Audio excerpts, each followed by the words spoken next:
The bullet tore through her leg at dawn, shattering bone and ending what should have been a routine patrol. Most soldiers would have called for evacuation. Most would have focused on survival. But Helen Edwards wasn't most soldiers. As blood pooled beneath her on the rocky ground, she made a decision that would rewrite the rules of battlefield intelligence. While her unit searched desperately for enemy positions that kept evading detection, Helen realized she had something no satellite or drone could provide: her own blood and the perfect vantage point to use it. This is the story of how the reconnaissance specialist they never trusted became the soldier who saved an entire operation, one crimson mark at a time. Before we continue, let us know where you're watching from. If you're enjoying this, don't miss out. Subscribe now for more. Helen Edwards sat in the briefing tent at Forward Operating Base Crimson, her notebook open, her pen ready, and her presence utterly invisible. At 26, she'd been with the reconnaissance unit for 11 months. And in that time, she'd perfected the art of occupying space without being noticed. The morning sun filtered through the canvas, casting long shadows across the maps that covered every available surface. Captain Riley stood at the front, his voice carrying the weight of command as he outlined the day's patrol objectives. Helen listened intently, her pen moving across the page in quick, precise strokes, documenting details that others might miss. She'd learned early in her deployment that being a woman in reconnaissance meant operating under a different set of rules. Not official rules, the kind written in manuals and regulations, but the unspoken ones that governed who got assigned to which missions and whose input mattered during planning sessions. The reconnaissance unit prided itself on being elite, on operating in the most dangerous territories with minimal support. They were the eyes and ears of the larger force, the ones who ventured into hostile areas to gather intelligence that would shape entire operations. It was exactly the kind of work Helen had trained for, had excelled at during her preparation courses, had dreamed about since joining the military, but dreams had a way of colliding with reality around her. The other members of her unit shifted in their seats as Riley continued the briefing. Lieutenant Brennan, the senior reconnaissance officer, leaned forward to study the terrain maps. Sergeants Davies and Kowalski exchanged quiet comments about approach routes. Private First Class Thompson, who joined the unit 2 months after Helen, took notes with the casual confidence of someone who knew his observations would be considered. That Helen's notes were more detailed than anyone else's in the room. She'd spent the previous evening studying satellite imagery of the patrol area, cross-referencing it with historical data about enemy movement patterns. She'd identified 3 potential observation points that offered superior vantage for the kind of intelligence gathering Riley was describing, but she'd also learned that offering unsolicited tactical suggestions was a quick way to be labeled as overstepping her boundaries. Her official role was reconnaissance support specialist, a title that sounded impressive but functioned as a polite way of saying she handled the documentation and logistics that enabled others to do the actual reconnaissance work. She prepared equipment manifests, maintained communication logs, and compiled reports from field observations that other soldiers gathered. It wasn't that she was bad at her job. In fact, her performance reviews consistently rated her as exceptional in technical competency and attention to detail. The problem was that exceptional performance in a support role didn't translate into opportunities for field assignments. The briefing continued with Riley assigning personnel to various tasks. Helen recognized the pattern immediately. Brennan would lead the primary reconnaissance patrol, taking Davies and Kowalski with him. Thompson would operate the drone surveillance equipment from an elevated position. 2 other soldiers would maintain communications and provide backup support. Helen would remain at base, monitoring radio traffic and updating the operations. Log.it was always the same. The dangerous work, the meaningful assignments, the missions that actually mattered, those went to the men who looked the part of elite reconnaissance soldiers. Helen, despite her training and capabilities, was relegated to the background. After the briefing dispersed, she gathered her notes and headed toward the communications center.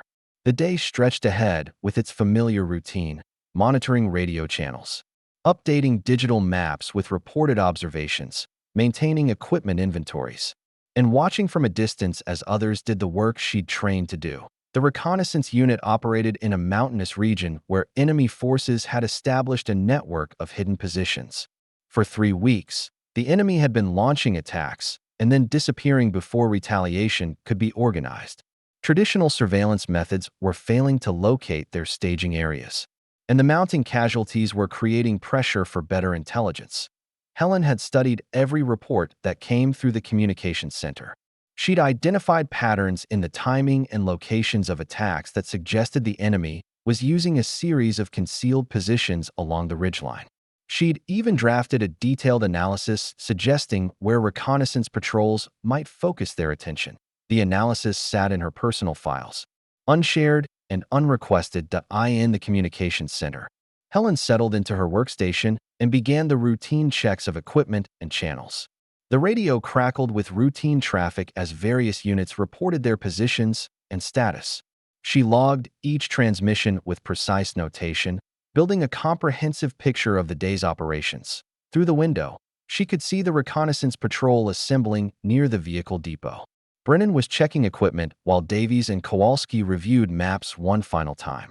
They moved with the easy confidence of soldiers who'd proven themselves in the field, who knew their capabilities would be tested and trusted. Helen turned back to her monitors and tried to ignore the familiar ache of being left behind. The truth was, she understood why they didn't send her on patrols. She was smaller than the male soldiers, lacked their physical presence, and hadn't had the opportunity to prove herself in combat situations. In a unit where trust was built through shared danger, she'd never been given the chance to demonstrate that she could handle herself under pressure. But understanding the reasoning didn't make it hurt less. While the reconnaissance patrol departed into the morning heat, Helen began her real work, the kind that nobody noticed but everyone depended on. The communications center was her domain, a cramped space filled with radio equipment, computer monitors, and detailed maps that she updated constantly. Over the past 11 months, she'd transformed it from a basic monitoring station into a comprehensive intelligence hub. Helen had developed a system for tracking not just where patrols went, but how they moved, what they observed, and how those observations fit into larger patterns. She maintained 3 separate databases, one for official reports, one for her own enhanced analysis, and one for theories she was developing about enemy behavior. The official database was what command reviewed during briefings. The enhanced analysis was what she wished they would review.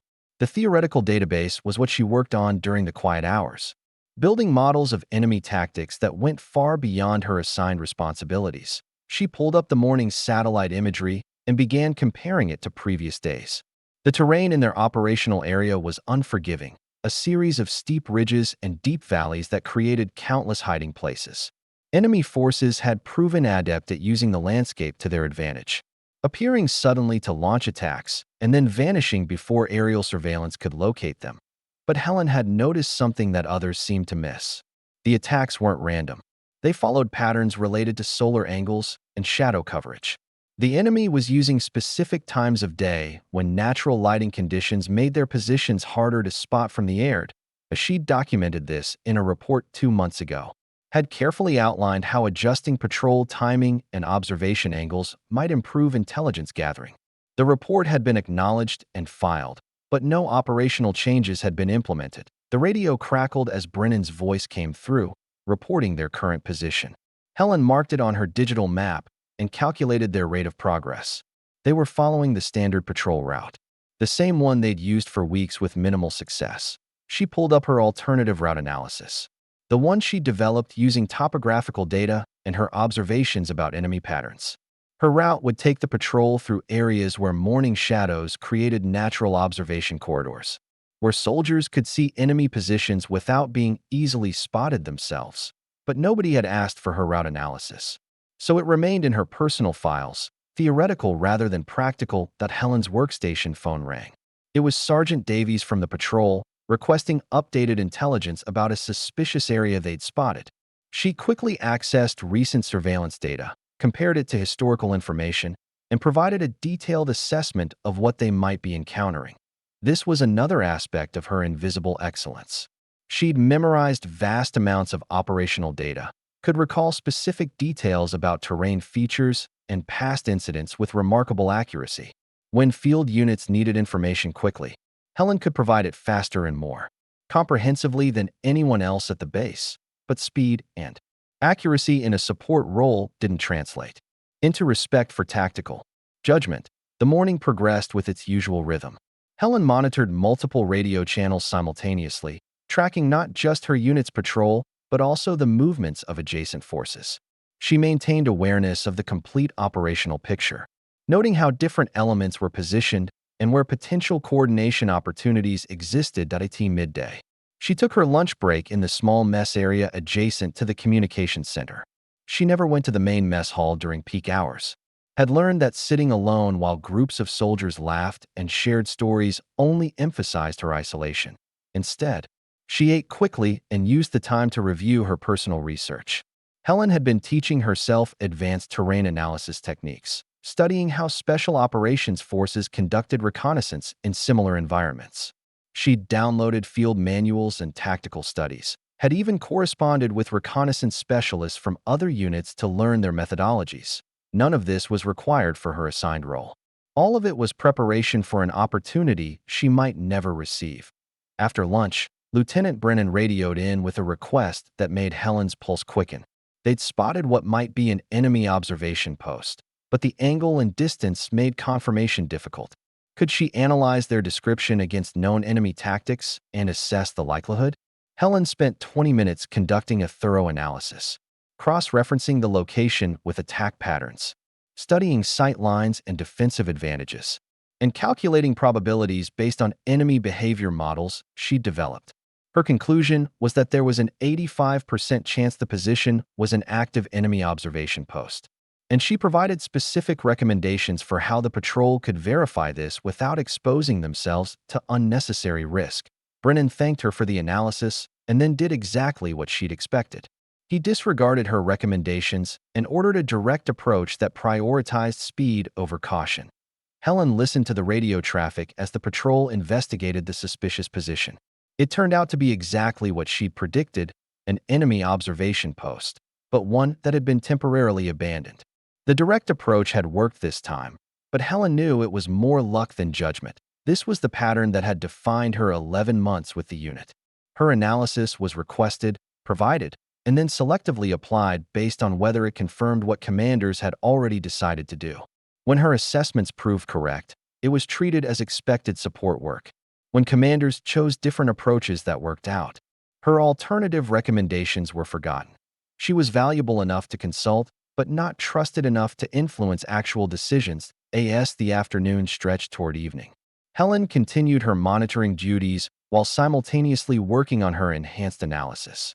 She was developing a comprehensive threat assessment that incorporated weather patterns, historical attack data, and behavioral modeling. It was far more sophisticated than anything officially required. But Helen had long ago accepted that excellence in her actual duties wasn't enough if she ever wanted the opportunity to prove herself in the field. She needed to be not just good, but undeniably exceptional. She needed to develop capabilities so far beyond her assigned role that even the skeptics couldn't justify keeping her on the sidelines. The reconnaissance patrol returned at dusk, tired but unharmed. Helen logged their return, filed their observations, and updated her databases with the day's intelligence. Then she stayed late, as she did most nights, working on analysis that nobody had requested but that might someday matter. Through the communications center window, she could see the patrol team gathering near the mess hall, probably sharing stories about the day's close calls and interesting observations. Helen turned back to her monitors, to her maps and databases and theoretical models. She was building something in the shadows, a foundation of knowledge and capability that waited patiently for its moment. Helen didn't know when that moment might come, or even if it would come at all, but she would be ready when it did. We've invested considerable effort in bringing you this story. If you find it engaging, please consider subscribing to our channel. Your support is greatly appreciated. Now, let's return to the narrative. The pattern repeated itself with mechanical predictability over the following weeks. Each morning brought new briefings where Helen sat with her notebook, documenting details while assignments went to others. Each afternoon, she monitored operations from the communications center while field teams conducted the reconnaissance work she'd trained for. The exclusion wasn't overtly hostile.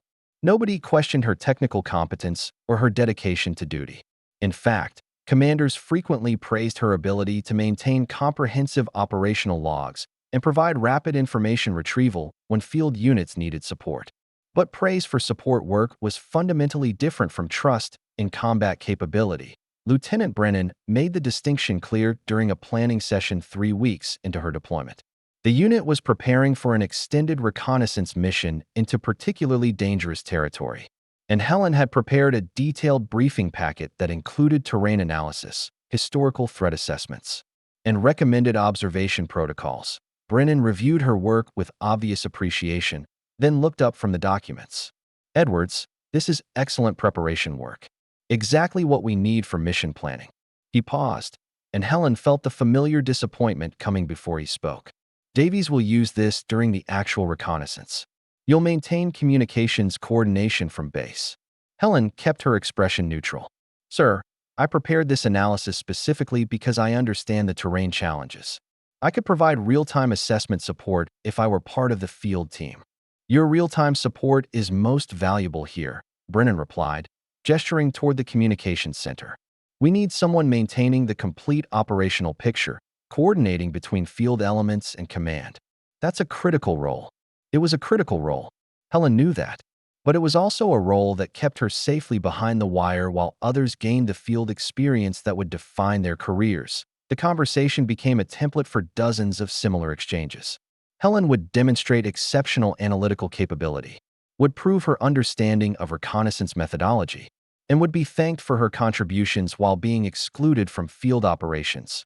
Private Thompson's rapid advancement illustrated the disparity most clearly.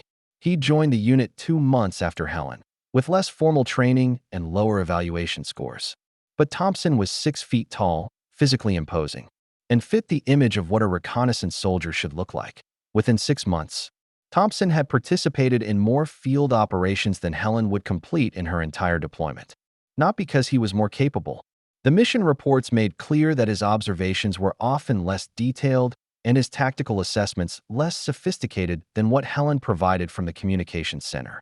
But because he looked the part, and because putting him in the field didn't require commanders to justify an unconventional choice, Helen watched the pattern repeat across multiple soldiers.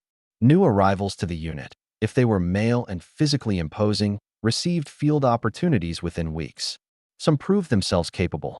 Others struggled and received additional training and mentoring to improve their performance. But all of them received what Helen never did: the chance to demonstrate their worth in the environment that mattered. The most frustrating aspect was that Helen understood the reasoning behind the exclusion. Reconnaissance operations involved physical demands that favored larger, stronger soldiers. If a team member was injured, others needed to be able to carry them to safety.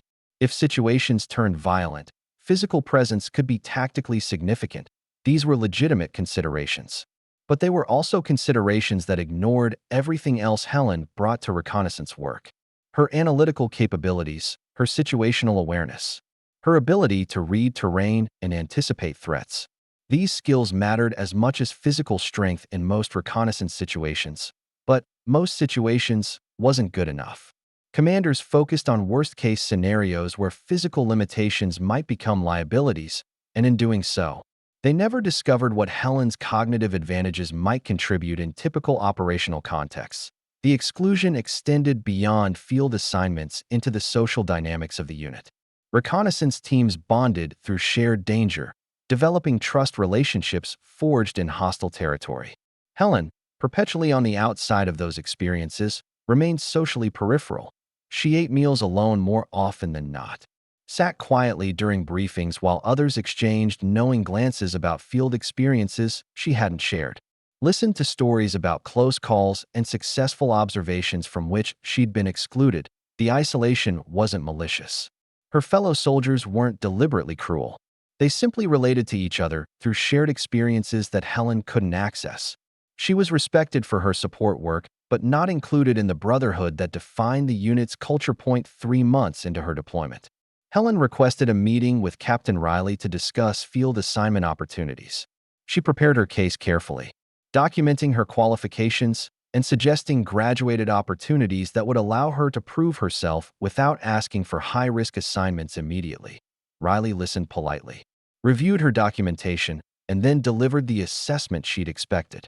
"Edwards, you're one of our best support specialists. Your analytical work has improved our operational effectiveness significantly.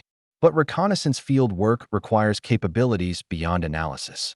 It requires physical resilience, the ability to function under extreme stress, and frankly, the kind of presence that prevents situations from escalating. I need you doing what you do best, which is providing the intelligence backbone that enables field operations. It was the same message wrapped in different words. You're valuable where you are. Stay in your lane. Accept the limitations we've defined for you. Helen left the meeting understanding that conventional channels wouldn't provide the opportunities she sought. If she wanted to prove herself in the field, she would need circumstances that made her capabilities undeniable, that forced commanders to look past their preconceptions about what a reconnaissance soldier should be. She returned to the communications center and continued her invisible work, monitoring operations and developing expertise that nobody had requested, waiting for a moment that might never arrive, but preparing for it anyway, because preparation was the only variable she could control. While her unit conducted reconnaissance operations that excluded her, Helen pursued a parallel education that nobody requested and few noticed. The preparation began as a response to frustration but evolved into something more comprehensive, a systematic development of capabilities designed specifically for reconnaissance work in their operational environment. Her quarters became an informal classroom where she studied long after official duties ended. She'd accumulated an extensive library of field manuals, tactical studies, and terrain analysis guides, some acquired through official channels, others downloaded from military educational resources that most soldiers never bothered to access. Helen studied reconnaissance methodologies used by special operations forces, learning how elite units conducted observation missions in hostile territory. She focused particularly on techniques that emphasized intelligence and planning over physical dominance, ways to maximize effectiveness through superior preparation rather than raw capability. The terrain surrounding their base became her laboratory. During her limited free time, Helen hiked into the hills, studying the landscape firsthand. She photographed rock formations, documented vegetation patterns, and mapped routes that didn't appear on official surveys. She learned to read the land the way others read books, understanding how shadows moved across ridges, where observation positions offered maximum visibility, which approaches provided concealment. Nobody questioned these excursions. Soldiers often used free time for personal fitness activities, and Helen's hikes appeared to be simple exercise. But each expedition was carefully planned to expand her practical knowledge of the operational environment. She developed particular expertise in emergency medical procedures, studying treatment protocols for combat injuries and practicing techniques until they became automatic. Helen understood that in reconnaissance work, medical situations could develop rapidly in isolated conditions. Being able to provide immediate care might compensate for physical limitations in other areas. Her communications center became more than a monitoring station. Helen transformed it into an intelligence fusion center where she integrated information from multiple sources. She maintained detailed databases tracking enemy activity patterns, correlated these with weather conditions and terrain features, and developed predictive models about where hostile forces were likely to operate. This work went far beyond her official duties. Nobody asked for predictive intelligence modeling, but Helen understood that the difference between good reconnaissance and exceptional reconnaissance often lay in knowing where to look before situations developed. She studied the enemy with the same intensity she studied everything else. Helen collected every available report about hostile tactics, analyzed their patterns of behavior, and built psychological profiles of how enemy commanders made decisions. She learned to think like the opposition, to anticipate their choices and understand their operational logic. The most significant aspect of her preparation involved developing compensatory strategies for her physical limitations. Helen couldn't change her size or strength, but she could become more efficient in how she moved through terrain. She studied techniques used by mountain infantry units, learning energy conservation methods that allowed smaller soldiers to maintain pace with larger teammates. She practiced navigation until she could move through darkness with confidence, using terrain features and natural indicators rather than relying on equipment that might fail. Helen understood that reconnaissance often involved moving through hostile territory with minimal support, and that self-sufficiency was as important as any other capability. Her marksmanship training extended beyond standard qualification. Helen spent hours on the range, not just meeting minimum standards, but developing genuine proficiency.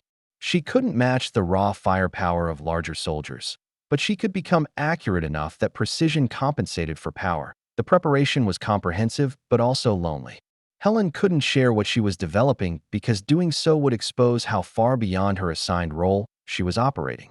Her fellow soldiers might have interpreted her extensive training as inappropriate ambition or as evidence that she wasn't satisfied with her current position at SO. She worked in silence, developing capabilities that might never be used, building expertise that might never be recognized. Lieutenant Brennan came closest to discovering the extent of Helen's preparation during a routine equipment review. He'd been looking for a specific tactical reference manual and noticed Helen's personal bookshelf contained materials well beyond what support specialists typically studied. Edwards, this is quite a library, Brennan commented, scanning the titles. Advanced reconnaissance techniques, special operations field craft, tactical observation protocols. This is reading material for field operators, not support staff. Helen kept her voice neutral. I find that understanding field operations helps me provide better support, sir. The more I know about what reconnaissance teams need, the more effectively I can coordinate resources. It was a plausible explanation, and Brennan accepted it with a nod. But Helen recognized the moment as a warning. Her preparation was becoming visible, and visibility created vulnerability. If commanders decided she was overstepping her boundaries, they might restrict her access to training materials or question her focus. She became more careful about concealing the full extent of her development, keeping the most advanced materials in personal storage and conducting her practical training during times when observation was unlikely. The irony wasn't lost on Helen. She was developing reconnaissance capabilities in secret, hiding her preparation from the very people who claimed she needed more preparation before being trusted with field assignments. But the contradiction was built into the system. If she acknowledged how extensively she'd trained, it would be interpreted as proof that she wasn't satisfied with her role. If she concealed her training and later demonstrated unexpected capability, she would be accused of hiding relevant qualifications. There was no winning approach. Only the possibility of being ready when circumstances created opportunity. Helen's preparation extended into areas that most reconnaissance soldiers never considered. She studied psychological resilience, learning techniques for maintaining cognitive function under extreme stress. She researched how sensory perception changed during high-pressure situations and developed mental frameworks for processing information rapidly when adrenaline was flooding her system. She learned to read hostile body language, to identify concealed weapons, to assess threat levels from minimal indicators. Helen understood that reconnaissance success often depended on noticing details others missed and making accurate assessments. From incomplete information, all of this development happened in the margins of her official duties. During hours when others were relaxing or socializing, Helen sacrificed personal comfort and social connection to build capabilities that might prove worthless if she never received the opportunity to apply them. But she'd learned long ago that waiting for permission was a strategy for permanent limitation. If she wanted to prove herself capable of reconnaissance field work, she needed to be undeniably prepared when opportunity arrived. Whether through official channels or unexpected circumstances, Helen would be ready. The secret preparation continued week after week, month after month. An invisible education that transformed her from a capable support specialist into something more, a reconnaissance professional who simply hadn't been given the chance to prove it yet. The emergency call came through at 0847 hours on what had started as a routine sunny morning. Helen was updating operational logs when the radio erupted with urgent transmissions, voices overlapping in controlled panic that indicated something had gone catastrophically wrong. Base, this is Recon 3. We're taking fire from multiple positions. Enemy strength significantly underestimated. Requesting immediate support. Helen's training took over instantly. She began coordinating response efforts, tracking the patrol's position, and routing their transmissions to command. But even as she worked, a cold realization was forming. Recon 3 was Lieutenant Brennan's team, operating in the eastern sector where Helen had identified likely enemy positions, the sector her analysis had warned about, the sector where her recommendations had been noted and then ignored. Captain Riley burst into the communications center, his face tense. "Edwards, what's the situation?" Helen pulled up the tactical display, showing Recon 3's last reported position and the probable enemy locations based on their fire reports. "Sir, they're pinned down approximately 2 kilometers from the northern ridge. Enemy forces are engaging from elevated positions, and the team has limited cover. Casualties? Unknown at this time, sir. Communications are intermittent due to terrain interference." The radio crackled again, this time with Sergeant Davies' voice, strained but controlled. "Base, we have one critically wounded. Brennan took a round through the leg, arterial damage. We need immediate medical evacuation, but we can't reach the extraction point. Enemy has us bracketed." Helen's mind raced through the terrain imagery she'd memorized. The extraction point was on open ground, tactically sound under normal circumstances, but impossible to reach while under fire from elevated positions. But there was an alternative route, a narrow passage through the ridge system that she'd identified during her terrain studies. "Sir," she said to Riley, "there's an alternate route they could use. It's concealed from the enemy positions and leads to a secondary extraction point." Riley studied the display. "Show me." Helen traced the route on the digital map, explaining the terrain features and why it would provide cover from enemy observation. As she spoke, she could see Riley evaluating not just the route, but also the source of the information. "Edwards, this route isn't in our standard terrain database. How do you know about it?" "Personal reconnaissance, sir. I've studied this sector extensively." Riley's expression shifted between appreciation for the information and concern about its unconventional source. Before he could respond, the radio transmitted more urgent traffic. "Base, we're attempting to move to extraction, but we're taking continuous fire. Brennan's losing blood fast. We need that evacuation now, or we're going to lose him." The command center erupted into coordinated chaos. Riley began organizing helicopter support while other officers worked on tactical responses.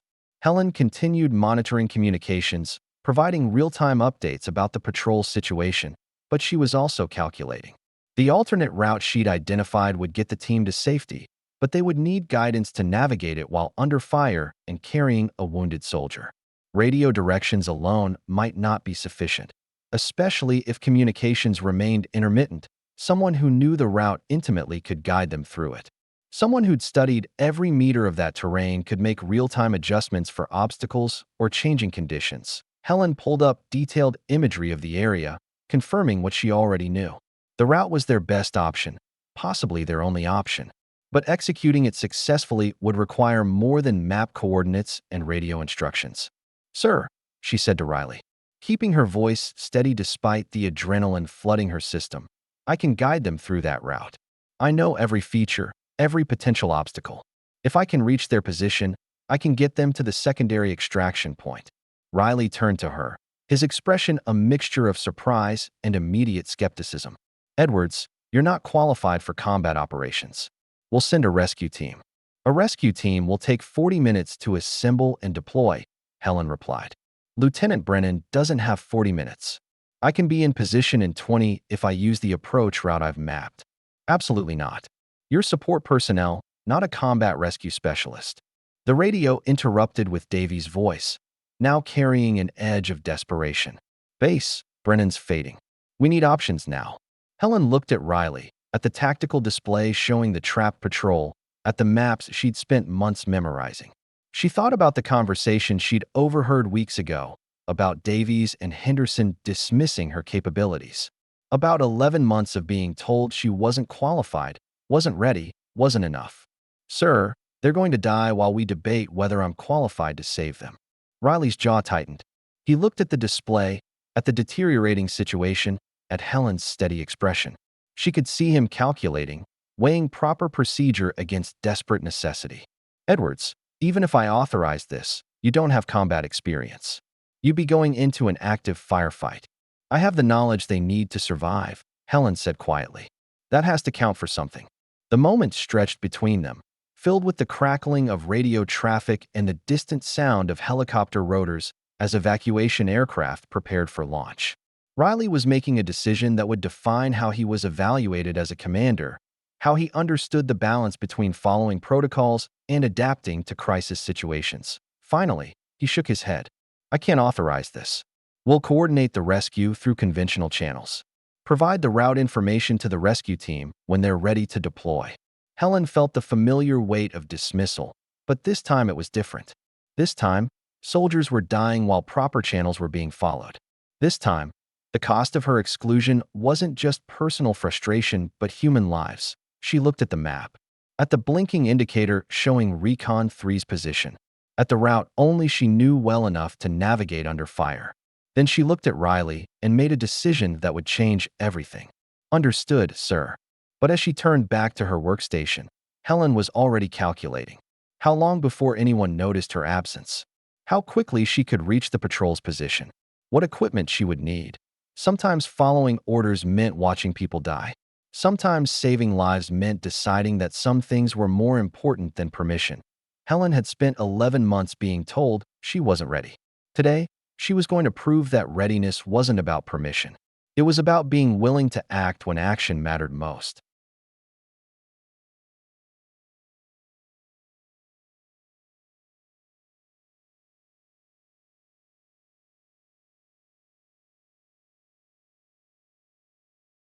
Helen reached the first technical climbing section 18 minutes after leaving the base, moving faster than she'd anticipated through terrain that punished any miscalculation. Her hands were already scraped from navigating loose rock, and sweat soaked through her uniform despite the moderate temperature. But her breathing remained controlled, her focus absolute. The cliff face rose 30 meters, nearly vertical, exactly as her terrain studies had indicated. She'd visualized this climb dozens of times while reviewing topographical data, had planned the route she would take, and identified the handholds that should be available. Now she would discover whether theoretical preparation translated into practical execution. Helen secured her climbing harness and began the ascent. The rock was solid, offering better grip than she'd hoped. Her small hands, often cited as a liability, fit into narrow crevices that might have challenged larger soldiers. She climbed with economical movement, testing each hold before committing her weight, maintaining 3 points of contact while advancing the fourth. Halfway up the face, she heard distant helicopter rotors and knew the official rescue team was launching. They would be following proper procedures, coordinating with command, ensuring all safety protocols were observed. They would arrive too late. Helen reached the top of the cliff and paused only long enough to check her navigation. The route ahead led through a narrow canyon that her terrain analysis indicated should be concealed from enemy observation positions. Should be. The difference between map data and ground truth could be measured in meters or lives. She moved through the canyon at a pace that would have impressed any reconnaissance instructor, using cover effectively, maintaining awareness of potential threat angles, advancing with tactical discipline she'd learned from manuals and practiced in solitary training sessions that nobody knew about. The sound of gunfire became audible, sporadic bursts that indicated ongoing enemy contact. Helen adjusted her route toward the sound, calculating that Recon 3 was approximately 800 meters ahead. The terrain between her current position and their location included the concealed passage she'd identified, but reaching it required crossing an exposed ridgeline. She studied the ridgeline from cover, analyzing sight lines and enemy probable positions. The crossing would take approximately 40 seconds of vulnerability, 40 seconds during which enemy observers might spot her movement. But the alternative route would add 15 minutes she didn't have. Helen took 3 deep breaths, centered her focus, and sprinted across the exposed ground. Her small profile, usually dismissed as a liability, made her a harder target to acquire. She covered the distance without drawing fire and dropped into cover on the far side, her heart hammering but her hands steady. The concealed passage lay ahead, exactly where her analysis had predicted. A narrow defile between rock formations that offered protected movement toward Recon 3's position. Helen entered the passage and began the final approach, moving quickly now that she was concealed from enemy observation. She keyed her radio, knowing the transmission would alert both the trapped patrol and base command to her unauthorized presence. Recon 3, this is Edwards. I'm approaching your position from the northwest. Hold fire on that approach vector. The response came immediately, Davy's voice carrying shock and anger in equal measure. Edwards, what the hell are you doing out here? Base, did you authorize this?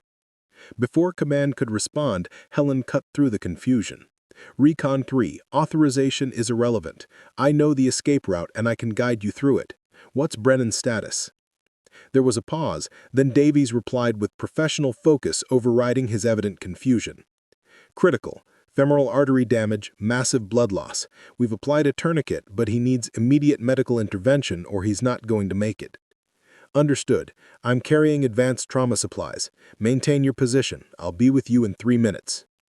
Helen moved through the final section of the approach, navigating obstacles with precision born from intimate familiarity with the terrain. She could see Recon 3's position now, 4 soldiers pressed into cover behind a rock formation while enemy fire occasionally sparked off stone nearby. She covered the last distance in a low run and dropped into cover beside the patrol. Davies stared at her with an expression that mixed disbelief, anger, and desperate hope. Edwards, you just ended your career coming out here. Probably, Helen agreed, already moving toward where Brennan lay against the rocks, his face pale and his uniform soaked with blood. She assessed Brennan's condition with efficiency her medical training had prepared her for. The tourniquet had slowed the bleeding, but not stopped it completely. His pulse was weak and rapid, his skin cold and clammy. He was deep in shock and deteriorating quickly. Helen pulled out her medical kit and began working. Her hands moved with practiced confidence as she improved the tourniquet placement, established an intravenous line for fluid replacement, and administered medications to support his blood pressure. The procedures she'd rehearsed mentally dozens of times flowed naturally now that they mattered. Davies, she said while working, I need you to prepare the team for immediate movement. The route I'm taking you through requires us to move quickly. Can Brennan be carried? He's unconscious and dead weight. It'll slow us significantly. Not as much as staying here will. Helen finished her immediate treatment and turned to assess the team. Besides Davies, there were 2 other soldiers, Henderson and Private Walsh. All 3 looked exhausted, stressed, but combat functional. Here's the situation, Helen said with calm authority. I know a route that gets us to a secondary extraction point. It's concealed from enemy positions, but includes technical terrain. We'll need to carry Brennan, which means 2-person rotation. I'll navigate, you 3 handle security and medical transport. Henderson spoke up, his voice carrying skepticism even in their desperate circumstances. Edwards, no offense, but you're not qualified to lead us through hostile territory. Helen met his eyes steadily. Corporal, I'm the only person here who's memorized every meter of terrain between this position and safety. Right now, qualification is less important than knowledge. We can debate my credentials after we're not being shot at. Davies made the decision. She's right. We don't have better options, and Brennan doesn't have time for us to wait for the official rescue. Edwards, you've got point. Get us out of here. Helen nodded and began guiding the patrol toward the concealed passage. Behind them, enemy fire continued sporadically, but they were already moving beyond effective range. She led them through the terrain with confident precision, calling out obstacles and route changes before the soldiers behind her could identify them. The evacuation became a test of everything she'd prepared for. Navigation under pressure, maintaining tactical awareness while coordinating team movement, making real-time adjustments when terrain conditions differed from map data. Every skill she'd developed in secret was now being applied in the most demanding circumstances possible. They'd been moving for 12 minutes when Helen's leg exploded in white-hot pain. She didn't hear the shot that hit her, didn't see the enemy sniper who'd found an angle on their movement. She only knew that her right leg suddenly failed to support her weight and she was falling forward onto rocky ground. Helen hit the dirt and immediately assessed the damage. Through. Shot.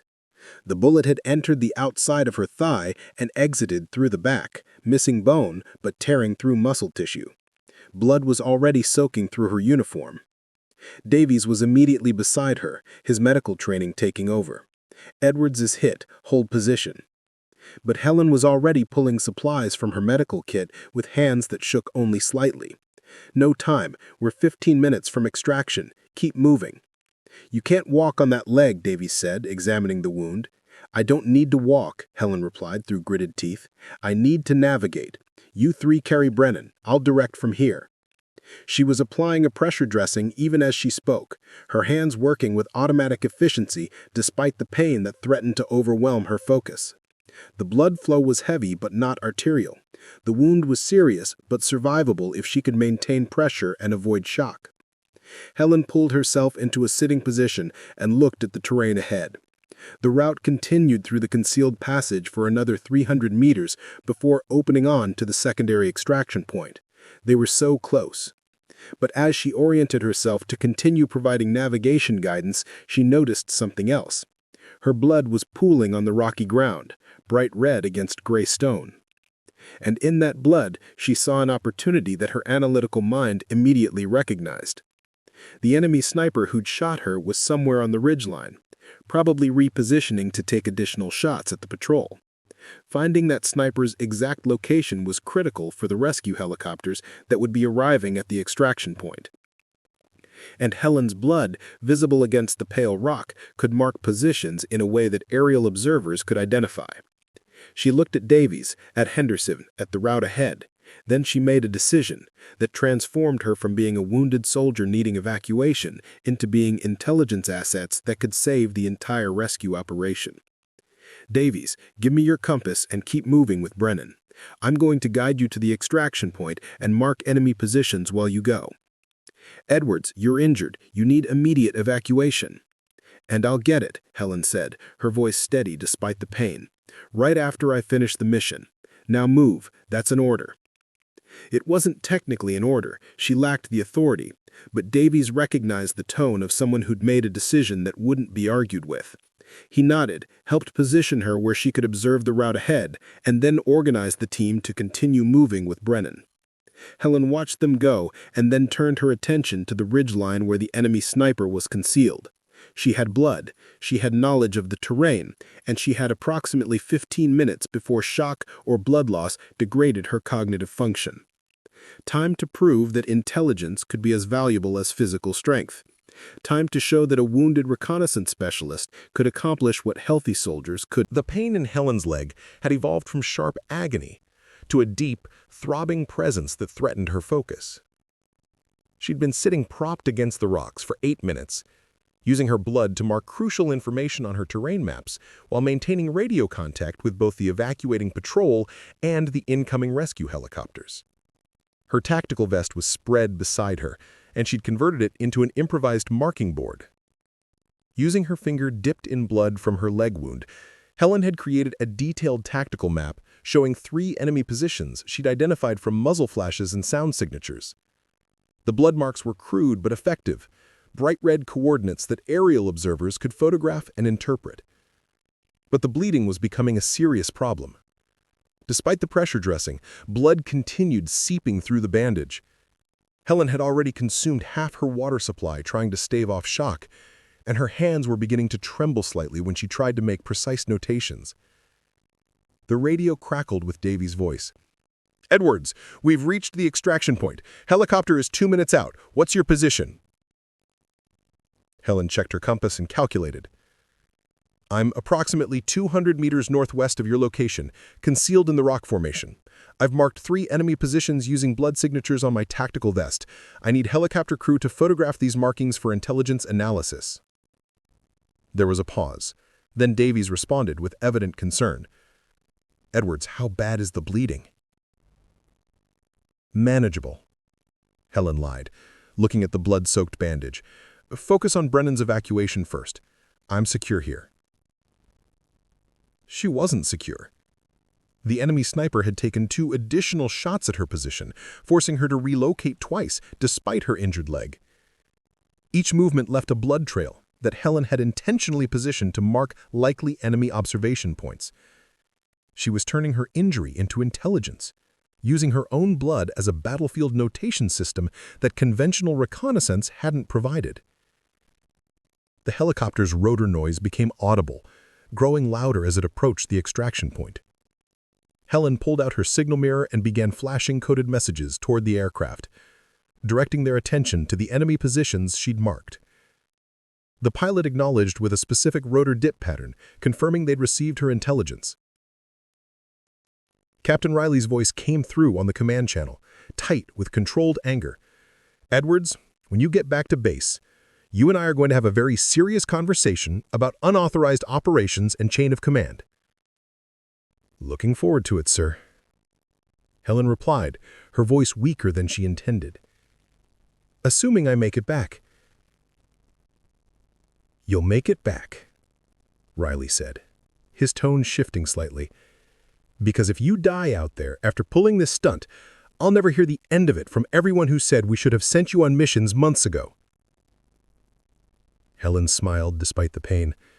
Even Riley's anger carried a note of grudging respect. She'd done what nobody thought possible, had navigated hostile terrain, guided a patrol to safety, and was now providing tactical intelligence while wounded. Every assumption about her limitations was being systematically disproven. The radio crackled again, this time with the helicopter pilot's voice. "Ground unit, we have wounded soldier in sight, deploying rescue basket." Helen watched from her concealed position as the helicopter hovered over the extraction point, lowering equipment to evacuate Brennan first. The procedure was smooth and professional, exactly what she'd hoped for. Brennan would receive immediate medical attention, potentially saving his life. But watching the evacuation also forced Helen to confront her own situation. She was losing blood steadily, her vision was beginning to show dark edges, and the trembling in her hands was spreading to her arms. She had accomplished the mission, had proven her capabilities beyond any reasonable doubt. Now, she needed to survive long enough to face the consequences. Davy's voice came through urgently. "Edwards, Brennan's away. Helicopter is repositioning for your extraction. Can you move to the pickup point?" Helen assessed honestly. "Negative. Leg won't support movement. I'll need basket extraction from my current position." She provided precise coordinates, grateful for the countless hours she'd spent studying navigation and position reporting. The helicopter adjusted its approach, and Helen could see the rescue basket being lowered toward her position. The final enemy shots came as the basket descended. The sniper, recognizing that his targets were escaping, fired 3 rapid rounds at the helicopter.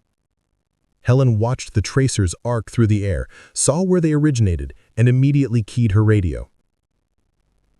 "Helicopter, enemy fire from Ridge Position Alpha, bearing 270, elevation approximately 50 meters above your current altitude. Marked on my tactical vest with blood signature." The helicopter crew acknowledged and adjusted position to use terrain masking.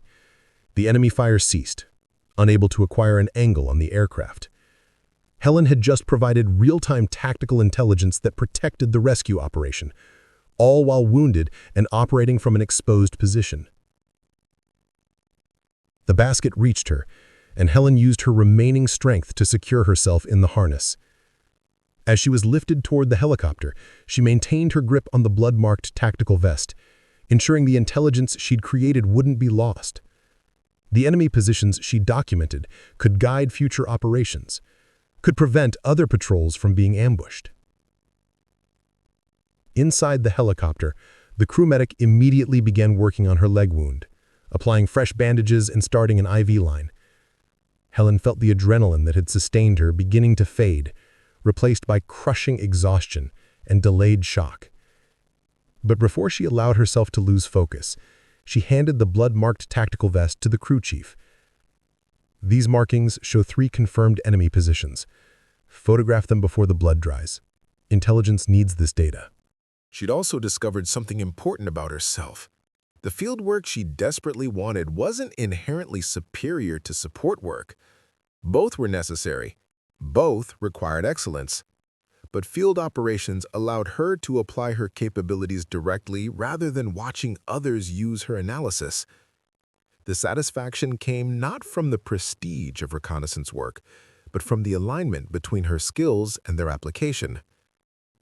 After the briefing concluded, Helen gathered her materials and headed toward the equipment depot. Private Walsh, one of the soldiers she'd helped evacuate during the unauthorized mission, intercepted her in the corridor.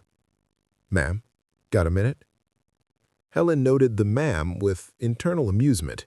She hadn't been promoted in rank, but field credibility had shifted how others addressed her. "What do you need, Walsh?" "It's about my sister, actually.